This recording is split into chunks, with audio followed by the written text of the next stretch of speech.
And I would like to ask Georg Kresse to come to the podium. So Georg Kresse is a leading researcher in the field of atomistic simulation of materials based on ab initio calculations. He's very well known for his software package WASP.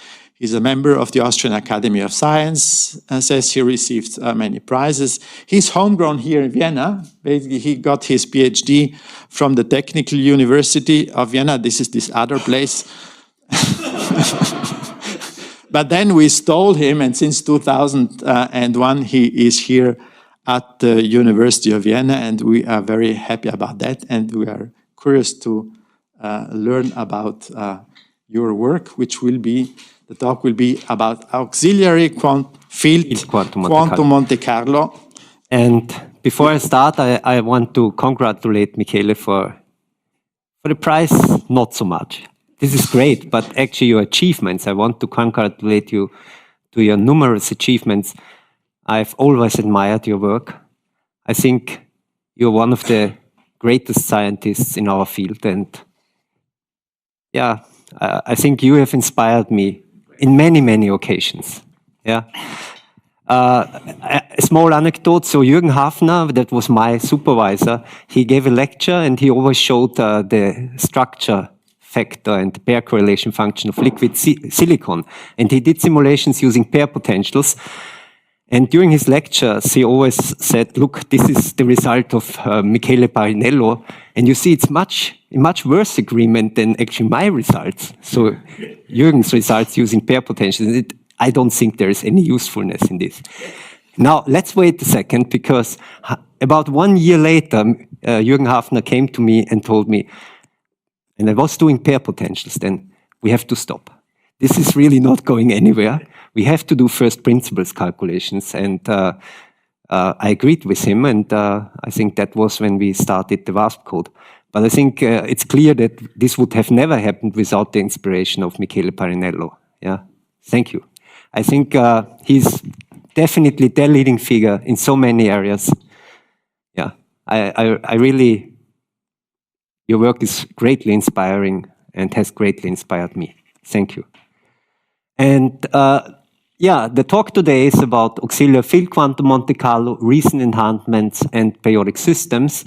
I will give you a little bit of an introduction about many-body systems and density functional theory. Come over to an introduction of auxiliary field quantum Monte-Carlo and present you the key ideas. I mean, it's a little bit theoretical, this talk. Actually, in the course of the last 5 years, we have developed 3 different code platforms. One is a code based on what is called Gaussian type orbitals. These are orbitals specifically designed for small molecules. The other one is based directly in WASP and using plane waves, and we have also a Python code for rapid prototyping. I will present results for small molecules using what we call non-orthogonal configuration interaction. I will give you some idea what this is about, and I will delve into periodic systems and finish with some summary and conclusions. Well, we have to start with the Schrödinger equation, and this here is the Schrödinger equation. Here specifically for electrons, we have a kinetic energy term. This guy here, Ri, acts on each electronic coordinate. So if you have 5 electrons, there will be a sum over 5 coordinates. We treat the ions as classical particles that create an electrostatic potential in which the ions move. Again, this acts on all electronic coordinates. And here's the big culprit, if you want. So it's a term that is essentially Coulomb repulsion, and it acts between 2 electrons. That's reflected by the fact that we have one coordinate I and the coordinate j, and we sum over all pairs. Now, solving the many-body Schrödinger equation involves the non-time-dependent version. Means that you solve this equation here, where the number of coordinates equals the number of electrons.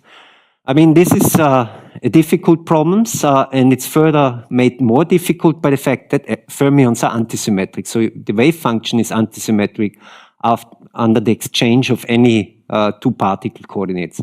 And this is leading to what is called the fermion sign problem. I will talk a little bit about this. On the other hand, it's a linear partial differential equation. Should be straightforward to solve, right, in principle, but most likely the solution complexity in the most general case is non-polynomial, so it's most likely a non-polynomial hard problem. Now let's quickly look what is helping us in solving it.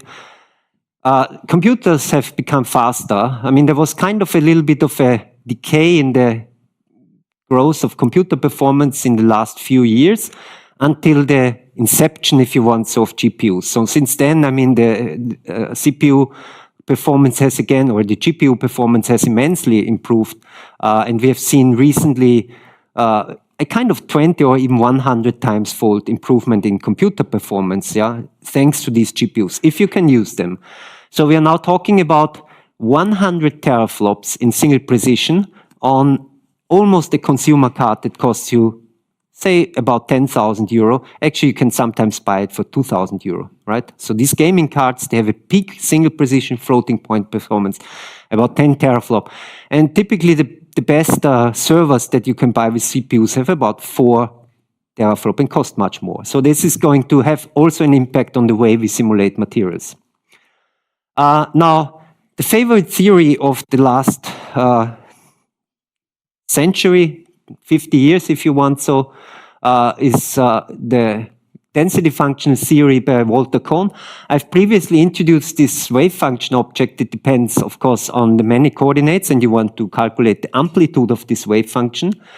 And you have all these coordinates, so it's a very complex object. Even in storing it, that's pretty tough, right? If you have an object that depends on 5 coordinates, that's tough. So in density functional theory, you deal with a simpler object that is essentially describing how likely it is to find an electron, so one of these guys here, at a specific position. Actually, Walter Kohn has proven that this theory is in principle exact, but actually we don't know the functional. We don't know how exactly to describe the electron interaction. We have no accurate function for doing this once you fall back to the electron density. So that's why we have different density functionals. Some work better for one case or for the other case. But in my impression, or my current impression is that there will be no do-it-all density functions for the foreseeable future. So using this simplified theory is not going to be highly accurate in the years to come. Actually, what we found in a few experiments is the more parameters you put into this function, it depends on the density, the more it's specific it becomes, right? It's very hard to have a general purpose functional that is very highly accurate, in my opinion. I give you one example here. This is a recent work we published together with Christoph, where we calculated the density isobars. This is essentially the density as a function of temperature for different functionals. We did this using machine learning, so we performed DFT calculations. From these DFT calculations, or to these DFT calculations, we fit essentially not a pair potential, but a 3-body potential. And then we perform calculations on the isobar by just varying the temperature and measuring essentially the density. You see there's a huge spread. These are different functionals that we have used to train the machine learning force fields. Some, the classical DFT functions predict a too low density, so it's too open. Some predict a way too high density, and there's no proper density isobar. So there's actually a maximum in this density isobar around 4 Celsius above the melting point of ice. Yeah, that's when water is actually densest, and that's what usually you find in the deep sea, very much down, right? Above, there is actually either warmer or colder water. So it's very important for our life here that we have this density isobar. And again, there's only one function that comes close, but that's not an off-the-shelf functional, so we have specifically optimized it to get this density isobar. So it's clear predictions using density functional for something as trivial as the ice or water isobars are difficult. So we still are far from the point where we can truly be predictive. Machine learning now allows us actually to bridge the gap to real materials, and I think we will see more and more of these examples when we carefully scrutinize the accuracy of density functionals. So what's the wrap-up of this first part? One thing I want to emphasize here is that electrons are kind of correlated. What do I mean by this? Essentially, if one electron is on the left side of the nucleus, the other one will be necessarily at the right side. And they move in a concerted fashion, right? So there's never a likelihood to have two electrons at the same position because of the Pauli exclusion principle. But they certainly also kind of move in a correlated fashion, or there are some correlations in the wave function that are not so easy to implement and realize in density functional theory. So I firmly believe that density functional theory will never get to the point where we become truly predictive. And there are alternatives to that. These are quantum chemistry methods, and they come as a complete hierarchy, starting with low scaling methods such as the random phase approximation. The current gold standard is coupled cluster singles, doubles, parentheses T. These are diagrammatic methods. Then there are even more sophisticated methods such as CAS-PT2 or multi-reference coupled cluster. What they have all in common here is that they scale very, very badly with respect to the number of electrons you have. So typically the minimum scaling is n to the power of 6. That means if you double the number of electrons, your compute time increases by 2 to the power of 6. That's pretty tough, right? It's hard actually to use these methods for solids. And actually to do calculations for three-dimensional solids, we require on the order of at least 32 to 64 atoms to get something interesting. And there's another issue here. You have to be careful with basis sets. So you have to be careful to include enough variational freedom in your orbitals to get highly accurate results. Ultimately, I believe that Monte-Carlo methods will win out. And here in this talk, I concentrate on something that is called auxiliary field quantum Monte-Carlo, and where I believe it has a pretty good standing for our future. Okay. So what's the auxiliary field quantum Monte-Carlo? Again, this is the same Hamiltonian we had before. We have a one-body term that depends only on a single coordinate. And we have this two-body term that depends on two coordinates. That's the repulsion between any two electrons, if you want so. The culprit that makes things complicated is essentially this term, as well as the antisymmetry. So actually, to really explain this, I have to briefly at least touch on the language of second quantization, which I have introduced here. And it kind of gives you another view on this thing here. So you have one term that only depends on a single coordinate, on the density essentially, on the density matrix at a single point in space. And you have another term that measures the density at position R and the position S. And then you have a Coulomb interaction, that's this term here, 1 over R minus R prime, or S, that actually relates to the repulsion between any two electrons.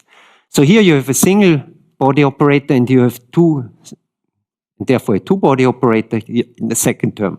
And that's actually the thing that makes it difficult. So how do most Monte-Carlo methods work? One key point of the Monte-Carlo methods is that you use essentially the time propagator e to the minus tau h minus E0. H is our Hamiltonian operator we have in the previous slide. So you actually apply this operator, the time propagation operator, many times, n times. Well, this is simple algebraic manipulation. You can write this here.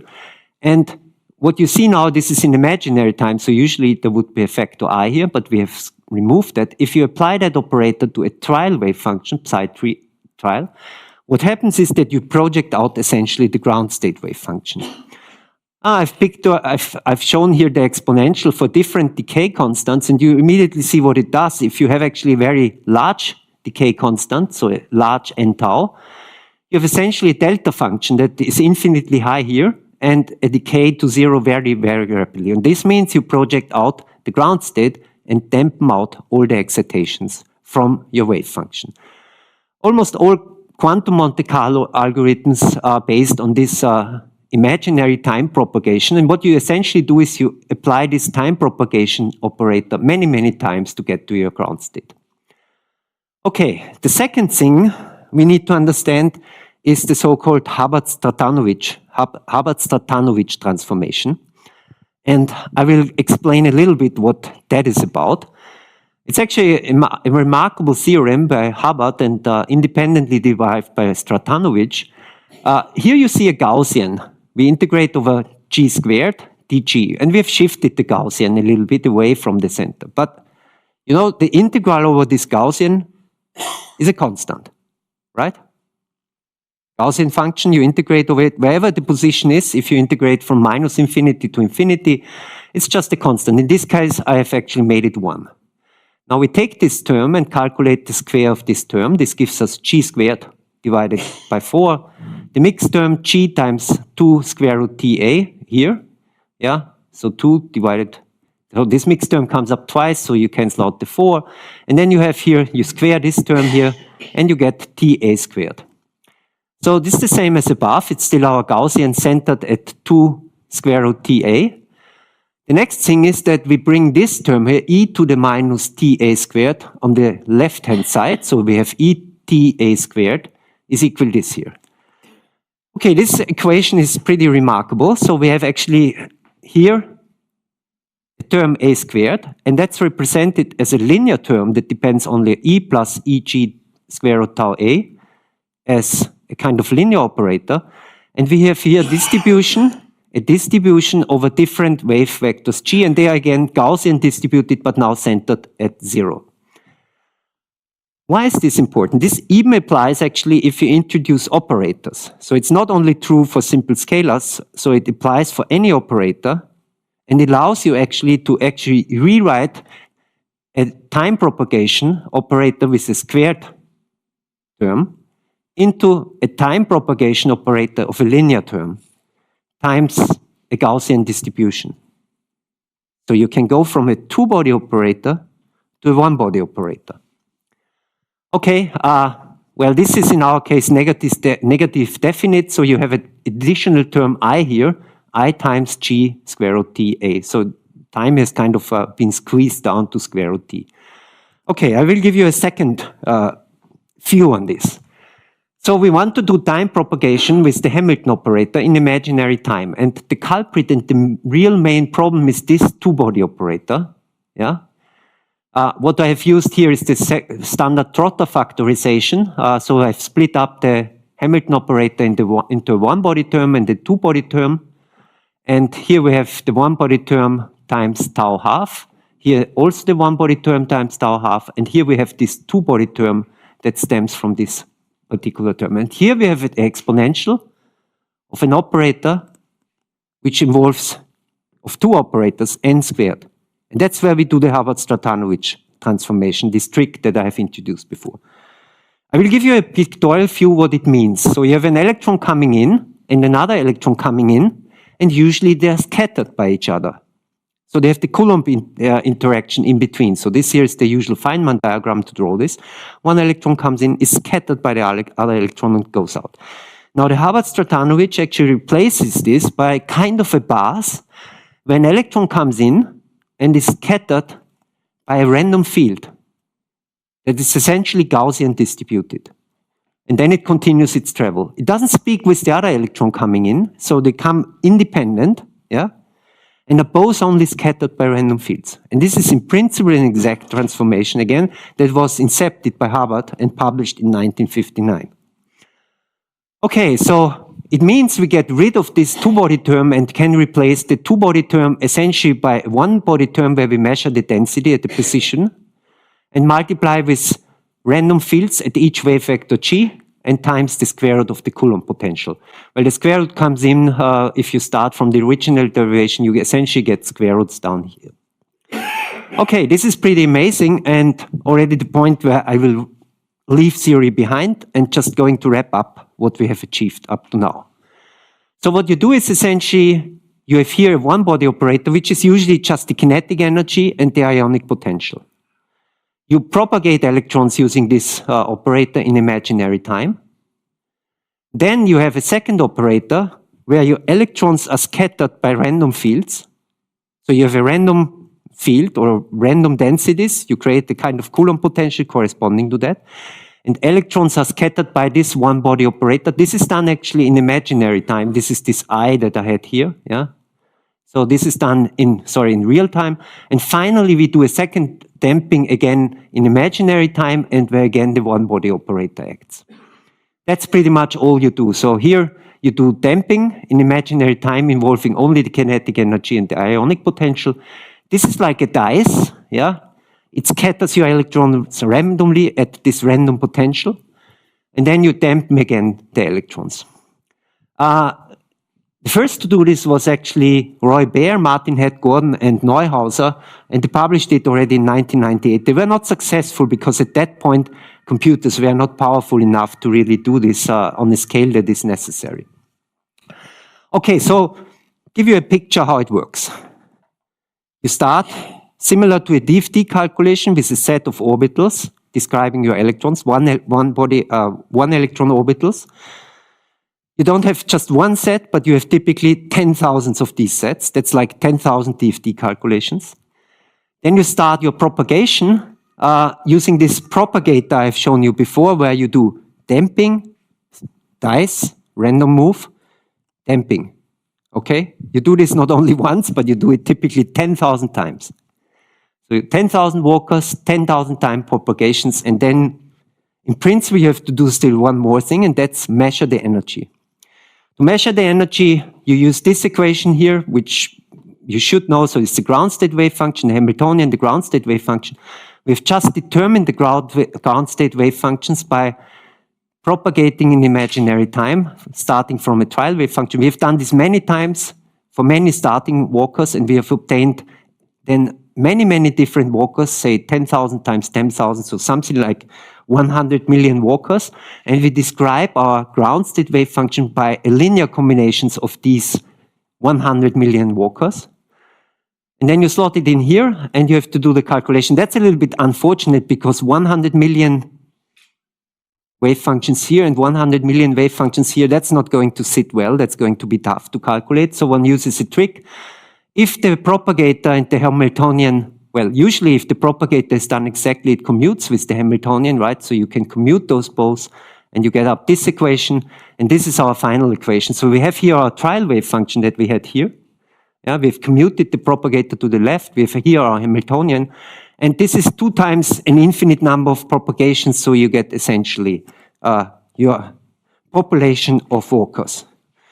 And this is the way you measure essentially your energy. This is sometimes called local energy. Now, sounds great, should work, but doesn't work, okay? So if you do it naively, and that's what Roy Baer did already in the year 2000, turned out it doesn't work. It gives you horrible noise, and I will allude to this a little bit later. So the pioneer in this field was Shiwei Zhang, and here are a couple of good ideas. Essentially, I don't have time to go through all these ideas, and I will skip the details and rather move here. So what's the fundamental problem of this method? This is the final equation that you get. Here you have your average over your 10,000 times 10,000, that's 100 million walkers. The problem is the following one. If you look at the denominator, the problem is that these sizes are complex. They move in a complex plane. Why so? Well, because of this dice here we had.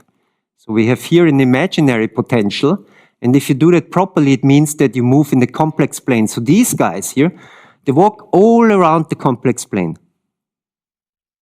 Okay, so what does it mean for this in-product and for the average of this in-product? Well, I've shown here one walker and its projection onto the trial wave function, the yellow one, for instance. It walks all over the complex plane, the blue one as well, red one also, green one also. If you average this here is the center, it's obviously 0, right? So this is really one way to actually see the fermion sign problems, because your walkers walk all over the complex plane. If you average this, this becomes 0. This is not necessarily a problem if this also becomes 0, and it does as a matter of fact. But kind of this ill-defined quotient needs to be determined with high stochastical or high precision, and that's a very hard task. And Shiwei Zhang invented something that is called faceless approximation, where he kind of fixes the walkers to actually remain aligned with the trial wave function. So you kind of force your walkers to continuously be aligned with the trial wave function. It turns out that this is a bias. It leads to biased walk and therefore to biased results that are actually no longer accurate and highly precise. Okay, anyway, I will now present a few results. So Soren Sukuma implemented this in his QMC forward code. And the first thing you see here is that you see here how the compute time changes with a single water molecule up to 5 water molecules. And what you see here is that almost all the operations that for this system sizes are scaling cubically with the number of electrons. That's nice, right? I told you before that the diagrammatic methods traditionally used by quantum chemists scale like the 6th order. So at some point, these methods necessarily will be superior, and that's kind of counterbalanced by noise, stochastic noise, which we deal with essentially by using these bias potentials.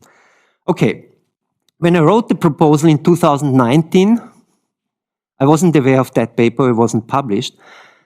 One still had the impression that this is going to be a highly accurate method. And one way to determine the accuracy of a method is to actually calculate atomization energies. So you take atoms or molecules, you tear them up into atoms, and you determine how much energy it costs. And what you desire is essentially that you are within chemical accuracy, which is plus minus 1 kcal. This is the black line here. So we did our calculations with the first version of the code, and turns out you don't achieve chemical accuracy. You achieve it for many, many systems here, but there are a lot of outliers. Look at this even, the O2 molecule is terribly off. The CO2 molecule is also off. Also CN molecule, which is a radical, so it's tough, is also, well, it's not quite a radical. Anyway, it's also terribly off. When I wrote the proposal, I was not aware of this. We just hoped initially that these guys are wrong, they did a mistake, but now it's clear. Now there are many papers doing similar things, and it has been proven that this is essentially the status that you get with auxiliary field quantum Monte-Carlo. That was a little bit depressing for us when we got this result. We continued and worked hard on the code to improve it. For instance, you have to, the larger the time step you can use, the more efficient the code becomes. So actually we improved our algorithms to reduce the time step error. So here's the time step that we used during the propagation. By cleverly and carefully looking at each step of the algorithm and trying to avoid any bias, you get actually very small time step errors, even for quite sizable time steps. That's nice. We also technically improved our time propagation using what is called, what I call here, blocked Krylov method. That's similar to a Davidson algorithm where you expand a Krylov space and then you exponentiate not in the full space, but in your iterative Krylov space. It makes your time propagation way cheaper. It's actually the most efficient that we could find. Makes your code again a factor of 3 to 5 more efficient. Here is one result for water. These are not difficult systems, water clusters, so 2 up to 5 water clusters. Our reference in this case, and there is a reference, is CCSD parenthesis T, and you can see that the auxiliary field quantum Monte-Carlo within the stochastic error is actually in agreement with these CCSD parenthesis T results. Okay, can we do better? And that's really the crucial question. Can we get rid of this huge error? And Zoran actually had a brilliant idea. The idea is the following one. You start walking in imaginary and real time. So you actually create different walkers that each correspond to a different Slater determinant. Okay, what you do next is actually that you, I hate this really. What you do next is that from these walks, you select walkers and you test whether these walkers lower the correlation energy, the so-called CI correlation energy. So you walk, yeah, you pick some walkers by some kind of measurements, and then you test whether these walkers, if you add them to the determinant, to your trial determinant, will lower the correlation energy. You can do this quite efficiently, and you can do it specifically without actually implementing any of the tricky quantum chemistry approaches. And if you do that, you obtain the red results, which are mostly now in excellent agreement with high precision coupled cluster CCSD parenthesis CCSD TQP Q5 results. So the red line is when we improve our trial wave function. So our initial starting point was essentially a single Hartree-Fock determinant, and we had a lot of outliner. Now we actually pretty much align with the results that we should get. Unfortunately, there are again few smaller outliners now. That might be for most applications already acceptable, but one of the biggest issues is that we still do not understand why there are some outliners and how to detect those outliners without having a reference calculation. So you increase now your trial determinant by adding additional, what is called non-orthogonal CI determinants. We start with the Hartree-Fock determinant and add more and more. And what you see here is that the correlation energy, or the energy, smoothly converges to the exact, or actually the exact value is also not known, to the most likely exact value obtained using full CI. I think this was DMARG. And for this molecule, this is considered now to be a benchmark whether you are able to get within chemical accuracy, and we do. This is a difficult test. This is a stretched nitrogen molecule. Again, we can obtain very accurate results for this case. And here's an important thing. Actually, if you increase the number of determinants, your calculations become slower. But at the same time, the stochastic noise decreases.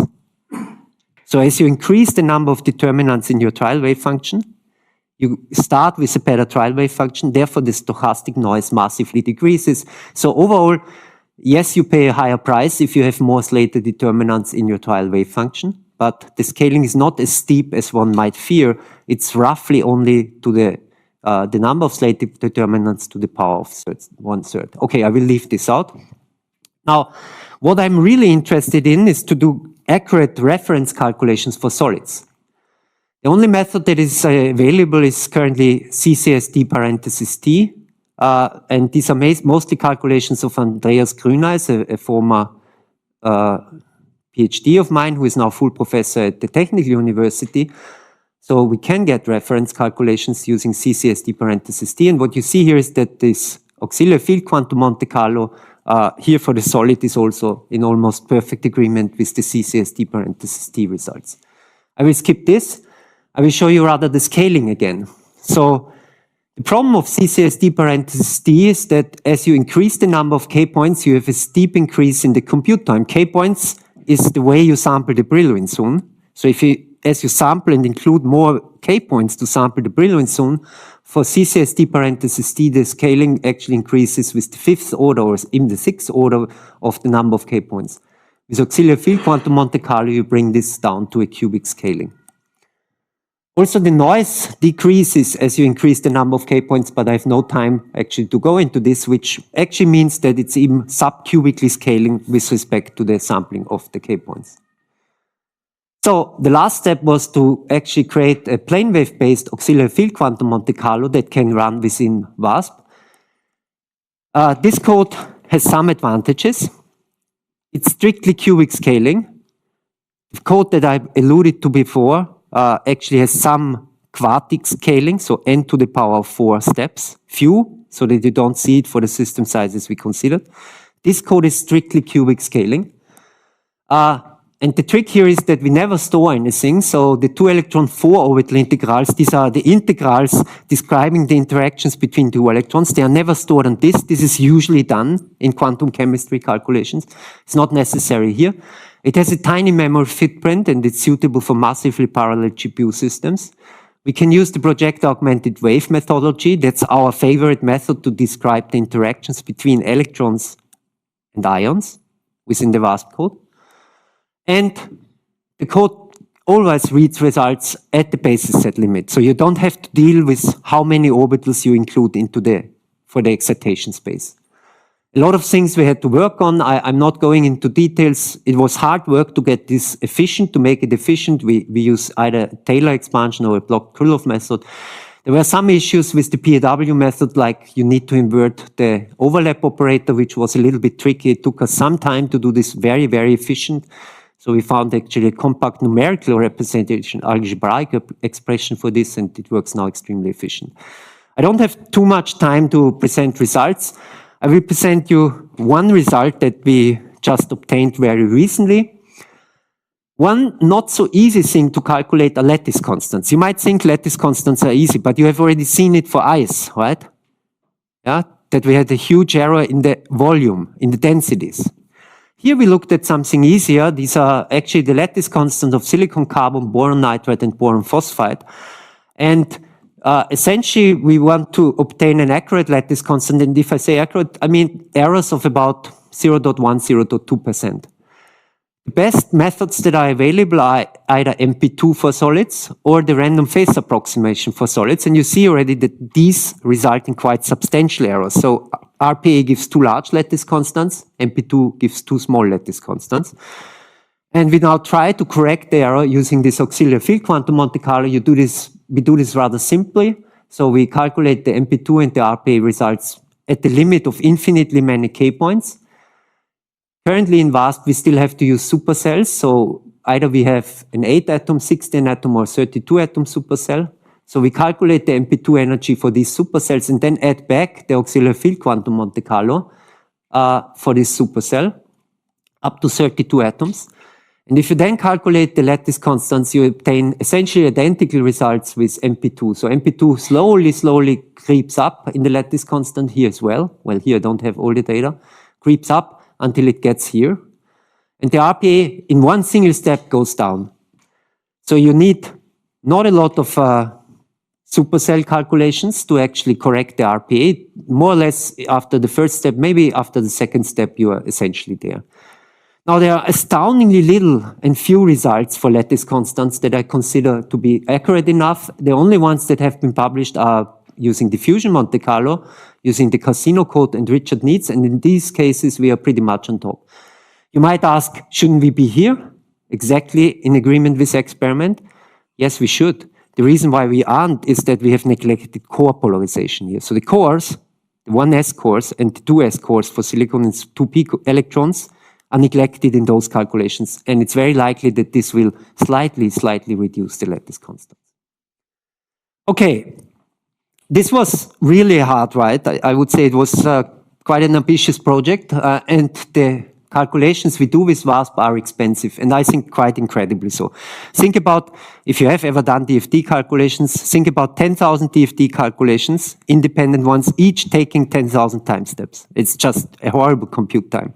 So these calculations on 128 electrons typically use 50,000 core hours to get sufficiently accurate statistics.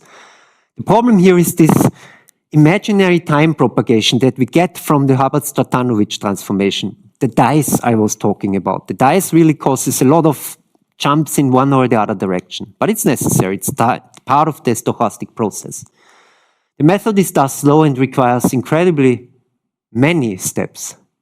We have still problems we do not understand for spin contamination. They are not yet fully solved. You had some outliers even with our best method. Fortunately for solids, and we have now shown that, we haven't published it, but we have shown it that for solids, a single slated trial determinant for these simple systems is sufficient. We can get very high accuracy using the non-orthogonal CI, that is, we use many determinants. It's not yet in VASP. Now, 128 electrons doesn't look good, but if you actually look at it from the quantum chemistry perspective, to correlate 128 electrons in 6,000 orbitals, and that's what we did, 6,000 plane waves, is quite some achievement. So they're fully correlated, and we still have a strictly cubic scaling. This was hardly ever done except using diffusion Monte-Carlo. Now you might think 50,000 core hours is a lot, but actually it just corresponds to like 4 days on a VSC5 node that most of you should know, Vienna Scientific Cluster. So if you grab 4 nodes and run this, after 4 days you have at least part of the answer. And here the most important thing comes. We know already that we can make the code a factor 5 to 10 faster by just improving the exact exchange calculation. But what is the most promising thing is a full GPU board using single precision. So this one node here has 2 teraflop, but we have now actually convenience graphic cards that really don't cost a lot. They shouldn't cost more than 2,000 euro that run at 100 teraflop. Yeah. So for instance, the RTX 6000 Pro, they run at 1,100 teraflop. So this would be an improvement by a factor of 50, even if that is not realizable. So even if we can just make it 20 times faster on the GPU, it would mean that with 4 GPUs, the same calculation, with all the improvements we can accumulate, will go down to 1 hour.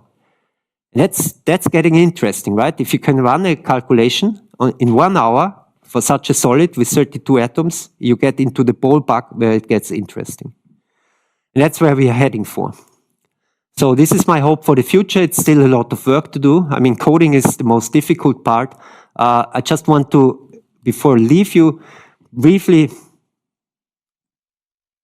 no, I will leave it out, but you may ask. I will stop here. I think this was really a tough project. It was hard work for 5 years. We assumed it would work for moderately correlated systems. It didn't quite work so well. We have solved most of the problems with the non-orthogonal CI and other multi-determinantal ansatz, like one by Sandeep Sharma. We have an implementation in VASP for solids that we are able to apply to real systems. And that's all I wanted to tell you. Thank you very much for your attention.